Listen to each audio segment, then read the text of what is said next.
Alright guys, welcome to the World at War Zombies timeline. This is where it all began, the very first chapter of the Call of Duty Zombies. From a crashed plane in the middle of nowhere to the birth of the Ultimus crew and Richtofen's insane experiments. This is how the story started, let's dive in. So, it all kicks off with Nacht der Untoten, literally just Night of the Undead. There's no real story, no perks, no pack-a-punch, nothing fancy, just a pistol, a couple boarded up windows inside this tiny bunker. You play as either one of these four Marines, not knowing how they got there. The game mode was unlocked after beating the campaign, so people were surprised to load into this never seen before type of game. But what makes Nacht so iconic is its atmosphere. It's creepy, it's quiet, and it sets the tone for everything that came after. Nobody expected zombies even to be a mode in World at War, but this little survival mode ended up creating the entire universe. It's basically the purest form of zombies, just survive as long as you can. Next up is Verrückt, German for crazy. And man, they weren't lying. Verrückt introduced so many things that became zombie staples. We got the first ever perk machines like Juggernaut and Speed Cola. We got electric traps, and the map design itself split down the middle, forcing players to link up later on. Players would also spawn in one of two different rooms with either Quick Revive or Jug, making it more difficult for new players to learn the layout of the map. Also, Verrückt had the introduction of Super Sprinters, who could end your game if you're not careful with just 2 quick swipes. It's harder, it's scarier, and the insane asylum setting just hits different. You got screams echoing through the halls, creepy wheelchairs in the corridors. It feels way darker than Nacht. Verrückt was the moment zombies really started to evolve into something bigger than just a bonus mode. Then we get to Shinonuma, the Swamp of Death. This map is massive compared to the first two, and is a huge step forward in the zombie storyline. This is the first time we're introduced to the original crew and the most iconic characters in zombies history.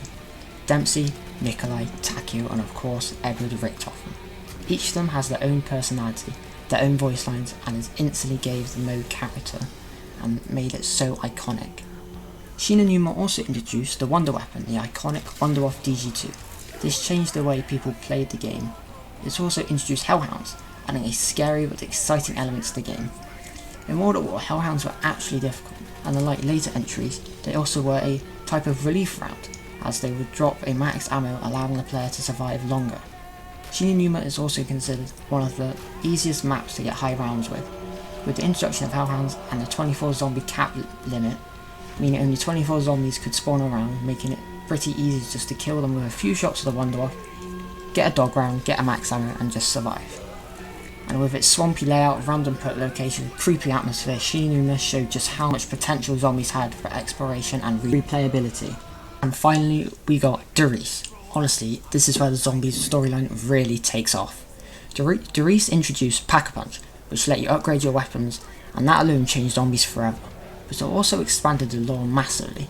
Teleporters, hidden radios, and those mysterious quotes from Richtofen hinting at secret experiments and something much bigger going on. This is the map that really hooked people, because it wasn't just survival anymore. It felt like there was a much deeper story unfolding behind the scenes. Der Riese set the foundations for everything that would come in Black Ops 1 and Black Ops 2 and beyond. Der Riese also introduced the iconic monkey bombs, allowing you to distract the zombies. It also was the first instance of a main story Easter egg, which became a staple for the games to come. This was the moment zombies went from something just a fun mode to something much, much bigger. And that's the World at War Zombies timeline, the very beginning of everything, from a tiny bunker in Nacht to the massive experiments of Der Riese. These maps shaped the entire future of Call of Duty Zombies forever. If you enjoyed this breakdown and want me to keep going through the timeline map by map, make sure to hit that like button and subscribe for more. Trust me, things only get crazier from here. Thanks for watching, and I'll catch you in the next one.